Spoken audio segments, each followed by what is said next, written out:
This week on the ReaderCon podcast, I would say writers write and writers read. Welcome to ReaderCon, a gathering place for writers to share their knowledge about writing and the writing world. Your hosts are William Bernhardt, best-selling novelist and author of the Red Sneaker books on writing, and Rene Gutteridge, best-selling author of over 30 novels and screenplays. Hey there, writers.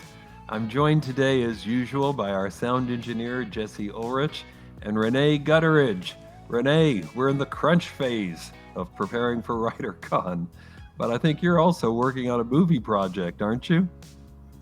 Well, you know what? I've gotten smart and I've started like clearing out my schedule before on so that I have some space and time to focus on it. So that's the new me this year, 2023.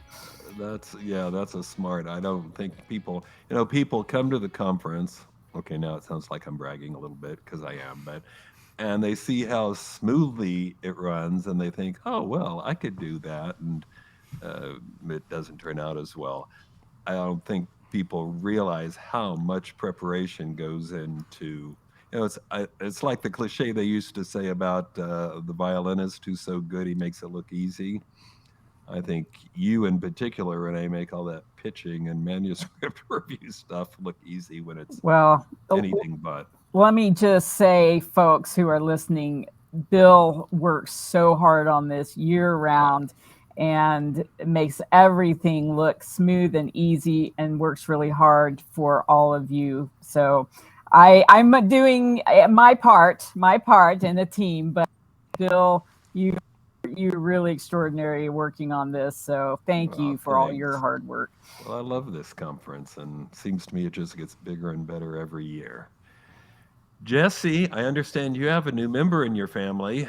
Is that working out? And more importantly, are you bringing Spot to ReaderCon? Listen, it'll be very hard to not bring him, considering how attached we are to the little guy. Yeah. But no, he'll probably be staying home. Hopefully, by then, him and Ahsoka will have bonded and not just stare at each other across hallways. So we're hoping for that, which was happening right before we left town, and then we separated them again. So who knows? We'll probably start back from zero when we get back into town. Ahsoka's also a cat, right? Ahsoka's also a cat, yes. And they didn't immediately start rubbing noses? Or no, they did not. Ahsoka we adopted from the University of Tulsa that has like a collection of feral cats, and she is very, does not like change. So it's going to take a little while, but they're both very sweet. So. All right. Well, our interview today is with Janene MacIvor, senior editor with Thomas Nelson Publishers, and specifically for HarperCollins Christian Publishing. And for 15 years before that, she did freelance management. She did all kinds of editing and proofreading. She has 5 children and 6 grandchildren which bring her, to quote her, immeasurable joy. And she loves sharing the world of literature with them. She has so much insight for writers. I'm just telling you, this is a terrific interview, and we'll share that with you, but after the news segment. So Jesse, take us away.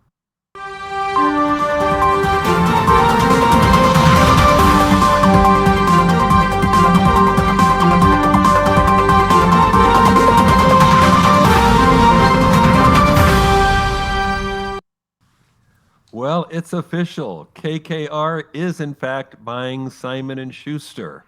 I actually held back on this when the first murmurs arose because I thought, haven't we been down this road before? I wanted to make sure it is actually happening, but it is. This private equity firm, KKR, that's short for Kohlberg, Kravis, Roberts and Company, is paying $1.62 billion in cash for Simon & Schuster. So it's a bargain. Remember, Jesse, we were talking about how if we could just scrape together $2 billion, we could buy this. But turns out it didn't even take that much. Anyway, as some of you who have been listening to the podcast for a while will remember, Simon & Schuster first went up for sale 3 years ago, I think. And at first it looked like Penguin Random House, the largest publisher in the English-speaking world, was going to buy them for $2.2 billion, but that didn't happen because the Department of Justice said no. And this purchase will also have to go through regulatory review, but given that it's being bought by KKR and the company is still going to function as a standalone publisher rather than making the biggest bigger, I don't see any reason why they would object to that. It looks like we're still going to have a big five. It's just that one of the five got a completely different owner. Rene, do you think this will have a big impact on the book industry? I mean, I honestly have no idea. It's interesting, but I guess I don't know exactly what impact it would make. But again, when we start off a story with private equity firm, that's when it's already over my head. So I don't know. Well, Jesse might have a better idea. Jesse, any thoughts? I mean, listen, for maybe the second time in history, maybe a private equity firm buying a book-related thing will actually help because, you know, most of the time when a private equity firm buys a thing, it's not good. But the private equity firm that bought Barnes & Noble has been doing pretty good. Right. So I thought they were toast, and look what happened. Yeah. So let's hope. I mean, it's good that it's now merging with another publishing company, thus removing competition and whatnot. Right. So I'll give them the benefit of the doubt for now. Well, that's what everybody was predicting. Big Five becomes Big Four, and there are fewer places agents can send books and whatnot, but it doesn't seem to have happened that way. And the only difference I can see is that, it reinforces why do we continue to call these New York publishing houses? Because none of them is owned ultimately by a New York entity. They have offices there, but I don't know. You're asking the wrong person. To me, it's like New York pizza. New York always assumes theirs is best, but it's really not. Says the pizza connoisseur. Listen, I Would will you like say to that argue. I would like to argue that fact, but like pizza and bagels are different from books and how books are published. So, like you don't want to have make Barry come on this podcast and yell at you about New York pizza. So. And yet there he is in Tulsa, Oklahoma, getting bagels from a place that's called New York Bagel, but isn't. Listen, that's fair. That's fair. Listen, it's the best bagel we have. All right, it's our only option. Okay. So news story number 2: a feud over. You knew it was going to come. AI, artificial intelligence book cover, and this book cover has authors basically at one another's throat. This arose last week with this testy online back and forth between two writers and a writer and a publisher, leaving one author, to use her own words, in a state of absolute devastation. This feud centered around cover art used for a book called The Stricken, a novel authored by Morgan Shamey. Shaman teased the book in a video last July, showing off its cover art, which is basically a woman standing with her eyes closed, overlaid over a fictional city's skyline. With all respect to the author, I will say this is not the most original concept for a cover. You've all seen it many times. I think I've used it a couple times in other people's books that I've published, but at any rate, the cover has been found to have been created largely with artificial intelligence, at least according to another novelist, Rebecca Kenny. And she said so online and called out the publisher, a company called Camcat, for being, quote, harmful to the creative community. And there's other stuff I won't get into, but it doesn't get nicer or better as they go back and forth with all this complaining and accusations. And this poor author who didn't know until somebody starts harassing online. Camcat, the publisher, has said there was information. They initially insisted that the cover was, quote, created by a talented artist who worked meticulously to capture the essence of the story, but they later clarified, there are those snicker quotes again, they later clarified that its authors regularly use stock images in their work and conceded that most covers are not original illustrations. And this is not at all the first time this has happened. Jesse, I suppose this is inevitable. All those images are out there and there are all these image generating programs now, though I doubt that these flame wars are going to fix anything. Is there a way authors can prevent this from happening to them? It's honestly, it's just vigilance, I guess. You have to keep track of everything associated with their name. It's just another thing in sort of the author's playbook of people they have to have on staff now, is someone to just watch for these sort of things. I believe, correct me if I'm wrong, internet, but Wizards of the Coast got in trouble for a recent D&D source book that had AI images on it, but it was the illustrator using AI stuff as a sort of starting point to save themselves work, and so both the company and the artist got in trouble. So you just have to, we have to build tools to monitor and check these things, and we also just have to always be on alert now, just like with everything else. Can I throw something in here? Sure. Because I have an opinion about all this. Let me warn writers how this will affect you if you are using AI. I've already heard people using AI programs as writing prompts to start something, to generate an idea, to start generating whatever in your head. And if you use any portion of that in what you write, you are probably going to find that elsewhere in somebody else's writing as well. You're either taking from something, possibly from another author who's published, or you may find yourself in this same situation with this cover art thing. So I'm an advocate for not using AI at all as a writer. I think we are creative enough ourselves, but you see how this illustrator got in trouble. I'm just going to start with it and then use my own talent. Right. And this is going to be a huge mess. And if you keep yourself out of it, then you don't have to worry. And if you throw yourself into it and start using AI to help yourself in any kind of writing, you're going to be embroiled in something. So anyway, that's just a fun cautionary note from your favorite neighborhood writer. I think that's great advice. Thanks. All right, Jesse, cue up the music. Let's talk to Janene MacIvor.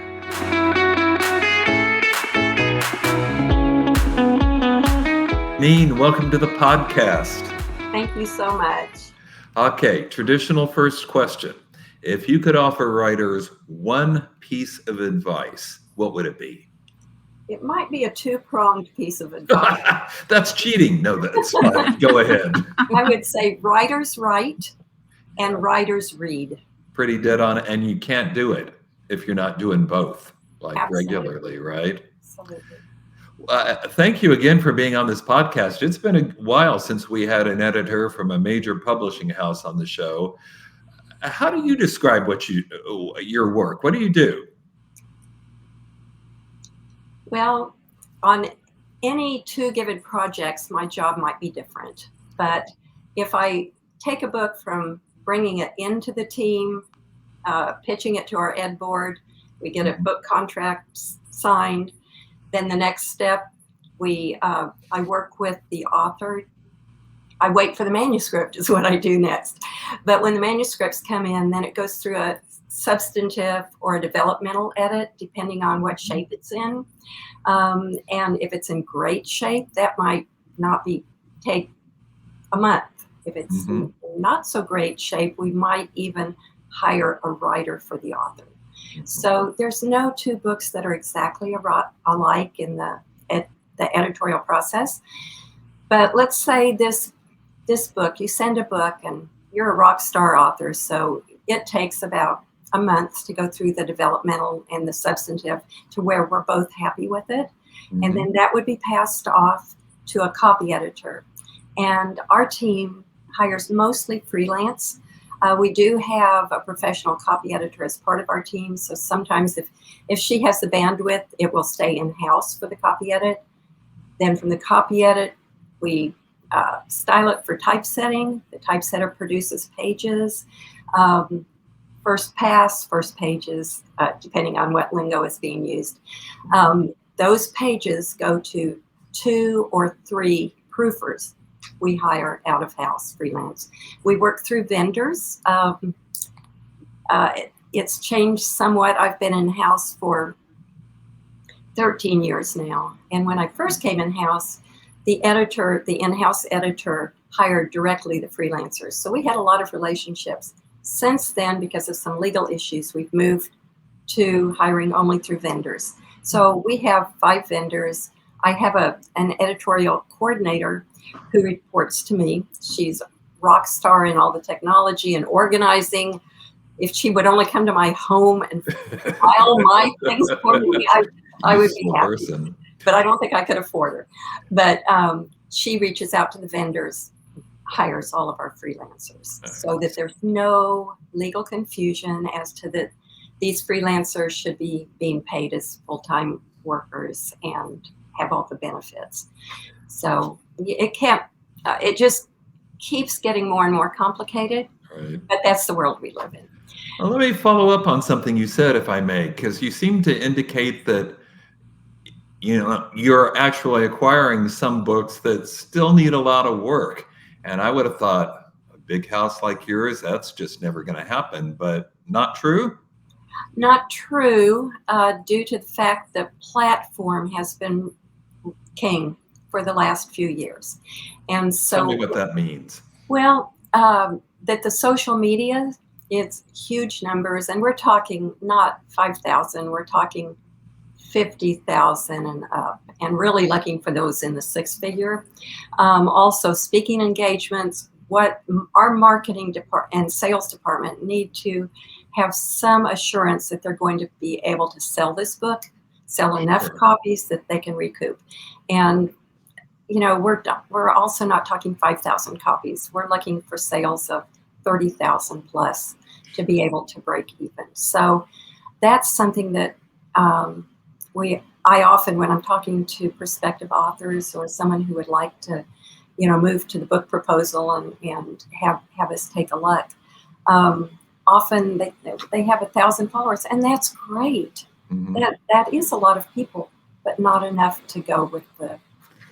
So to summarize, what I'm hearing is if someone's got a good enough platform, you're willing to work with a manuscript that may not be ready for prime time yet. Yes, that would be a very concise answer. Sorry, I'm a bottom line guy. What can I do? That's okay. When we receive a proposal, and we receive almost 99.99% come through agents, but if we receive a proposal and one of the lead editors, one of us who is out there doing some acquiring, and I've been there long enough, that's not my main emphasis, but I have brought a few books in. And the lead editor or the acquisition editor reviews the proposal and thinks there's something that our team could do with it, then that has to go to the associate publisher and the publisher. And if they agree that it can be taken to the larger editorial team, we call it Ed Board. And it's all of the editors on my team, plus marketing people, our VP of marketing and whoever is available, marketing and publicity. Mm-hmm. We are sent the proposal. We read it. Hopefully there's sample writing, but not always. Then we vote on it. And the 3 pieces that we're looking at and voting on from 1 to 5 are concept. Those come in waves. We'll get the same concept from 8 different authors, and obviously we only want 1. Or we might have. We also look at is this something we need on our list? So we look at concept, we look at the writing, and we look at platform. If the platform is just amazing and our marketing is like drooling over it, then if we ask for a writing sample, if there isn't one, or the writing sample is poor, we'll suggest a writer. And then that's part of the negotiations. Well, I think this lends itself to something I was going to comment on, which I don't think most people realize how very large and how diverse the Christian publishing world really is. Can you kind of describe for us just the range of books that you have there that Thomas Nelson publishes? Well, Thomas Nelson, we're under News Corp is the big umbrella. Uncle Rupert. Right. And then we come to HarperCollins. Mhm. And then under HarperCollins, not that they're less than, but it's just the umbrella, Yeah. HarperCollins Christian Publishing, HCCP. And there are two main branches there, Zondervan, Thomas Nelson. Used to be rivals, now we're one big happy family. And Do you bid against each other? we do. Oh, We have in-house Okay. bids, and those are not really fun. But no, but you know, not. Interesting. that's just part of the game. But we have on my team. You know, we don't do fiction. HCCP has a fiction arm, a very strong fiction arm. But for nonfiction, we have Nelson Books, my team. We have W Publishing, another Nelson Books team. And then over with Zondervan, there's Zondervan Books. So we have tried to be able to separate out what we do. It ain't happened. We all do pretty much the same thing. And it will come in waves. Sometimes we're the Nelson Books is publishing celebrities. Sometimes W seems to be publishing celebrities. Sometimes Zondervan is publishing celebrities. So there's no hard and fast line. You know, if someone's written a nonfiction book and there's faith-based content, we want to look at it. Well, our regular listeners know already that I'm going to bring up ReaderCon at some point. And of course, you've graciously agreed to appear at ReaderCon to speak and take pitches and so forth. I know you're traveling a long way to be here. Do you enjoy conferences? What do you get out of it? I do. I always learn something new, you know, and I love reading fiction, so I like to sit in and listen to what's going on in that world. Yeah. Maybe it's because I work on nonfiction, but it's true for most of my fellow editors on the nonfiction team. They read a lot of fiction because it takes us out of our work brain. Sure. And just the energy to see that there are new people out there that have books in them and they want to contribute. And it's not hard for me to take pitches, because if God's put a book on someone's heart, do it. In today's world, if we can't do it, I can't offer false hope that it would pass our standards. Probably not, but we might find the next big thing, you know. Yeah. I'm not ever going to eliminate that possibility. But for today's writers, if God's given them a message, there's so many ways to publish. So I appreciate that ReaderCon gives them the options, the self-publishing, the small independent publishers. Because in our world today, because I think due to the technology, if you have a book, there's no reason not to publish. You just have to find what lane you're going to publish in. Right. Right. I really appreciate that kind of encouragement for our aspiring authors. I love that. Oh, absolutely. So what are publishers looking for these days? Do you have something in mind? We're always looking for a fresh, unique concept. We're always looking for a fresh, unique voice. You know, we'll get something in, and we do passion projects sometimes where we'll plead with our publisher, you know, I believe in this book. I really want to work. Let's grow this person. So that does happen. Nice. Infrequently, but it does. Sure. And I would say, yeah, it's difficult to find, there's nothing new under the sun. So to find a fresh concept with a fresh voice is no small thing. You mentioned agents a minute ago, and I think that most of your pitches come from. Can you just walk us through, because I think there's some people who might be interested, how do you pitch a book to Thomas Nelson? Get a good agent who works with us. And I can't recommend agents, that's a big deal. But I always encourage a prospective author to look at people that have published with us that they like, that are in their lane, that connect with them and look on the copyright page. Most of the time there's an agency. There's a little blurb that will give it, and then reach out to that agent.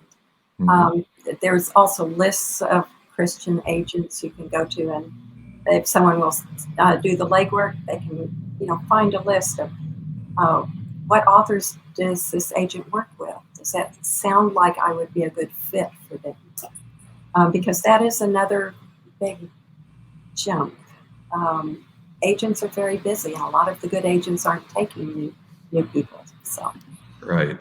But numerous good agents will be at ReaderCon. See, I just did it again. Again.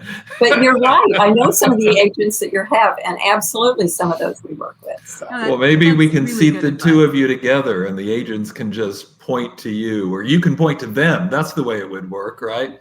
I have to be very careful there, but yes. But they will be sharing who they work with, right? Yes. The agents can, so they could say we work with HarperCollins. So that would work. But I'm very excited. I'm excited to visit with the attendees who might. It's always fun. I agree. Well, that was really good advice, I think. I appreciate that. And you've been at Thomas Nelson since 2011? Is that about right? That's about right. I freelanced for about 15 years before that. Before that? So I joined a team that were already my friends. And that was one of the things I said. It's a long story I won't share here, but when I agreed to the job, I said, I will only do this if you promise it won't affect our friendship, because friends and relationships, and in our business, they're really important, and personally, they're very precious to me. So I love that. Well, what are some of the biggest changes that you've seen there since you've started working there? Well, I mentioned the freelance. That's a big change, because that puts someone right in between direct relationship. True. We can't ask for the freelancer we really want on a project, which we used to be able to select. But we have ways we can list, in order when we're requesting three different ones, and our vendors know we want that first one if we can get her or him. I would say for me that I feel the weight of the large corporation more now than I did when, really? I came in right before Harper bought. Okay. Yes. So I've been seeing those changes and aligning up with New York's, the way New York does things, because they operate differently than we do. So that would probably be the biggest change right now. As anyone who's watching the news, book publishing, it's hard, it's tough. Yes. COVID did a number. Our paper prices, printing prices, binding prices, I'm sure both of you are aware of that, I have just skyrocketed. And that, we've raised our retail prices to help with that, but it does affect how we're buying books. We have to be way more cautious than ever. We're also not paying as much as we did, because we've got to make money. So. Absolutely. Now everybody's feeling that. I want to encourage. Now this happened when I first came in. I probably happened in 2012, maybe 13. But Bob Goff is an author that a lot of people will be familiar with. I think Love Does, Everybody Always. And he came to us through Donald Miller, Blue Like Jazz, which had blown the sky off. And so that does happen. If you have a good friend who's a famous author or a successful author, use that relationship. Okay. All right. Absolutely. Hey, so I know you've worked on a lot of books. Do you have any favorites? Or I shouldn't use favorites, because I'm sure all of your authors are your favorites. But are there a few books that stand out that you're proudest of? I love working with Bob Goff. I love working with Max Lucado. This was his newest book. Mm-hmm. I love working with Lisa Turkhurst in Proverbs 31. Those are some of the highlights. I love all of my authors. And sometimes the ones that I love are the ones that were the most difficult. The ones I just mentioned, the authors I just mentioned, are not difficult. With the exception to track Bob down, who is very upfront that he's ADHD, that can be a challenge. So working with difficult authors, do you think? I noticed in your bio you mentioned you have 5 children, 6 grandchildren. Do you think do you often feel like mom when you're trying to corral people and get them to do the right thing for you? Absolutely. And there is some of that mothering, the nurturing that you have to do. And that makes complete sense to me. Yes. Do you have time for family? What's your workday like? It sounds to me like you'd be very busy, but surely how do you balance that? When I first came in-house, I was going to the office in-house every day.